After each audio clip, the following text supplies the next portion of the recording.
டாஸ்மாக் கடைகளில் ஒவ்வொரு மது பாட்டிலுக்கும் ரசீது வழங்க உயர்நீதிமன்றம் உத்தரவு பிறப்பித்திருக்கிறது. அண்மை செய்தியாக பார்க்கிறோம். டாஸ்மாக் கடைகளில் ஒவ்வொரு மது பாட்டிலுக்கும் ரசீது வழங்க உயர்நீதிமன்றம் உத்தரவு பிறப்பித்திருக்கிறது. அதிக விலைக்கு மதுபானம் விற்ற ஊழியர்கள் மீது நடவடிக்கை கோரிய வழக்கில் இந்த உத்தரவை உயர்நீதிமன்றம் பிறப்பித்திருக்கிறது.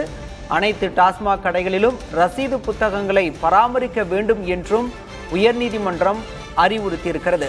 நீதிமன்ற உத்தரவை அமல்படுத்தியது குறித்து அறிக்கை தாக்கல் செய்யவும் டாஸ்மாக் நிர்வாகத்திற்கு உத்தரவு பிறப்பித்திருக்கிறது. அண்மை செய்தியாக பார்க்கிறோம்.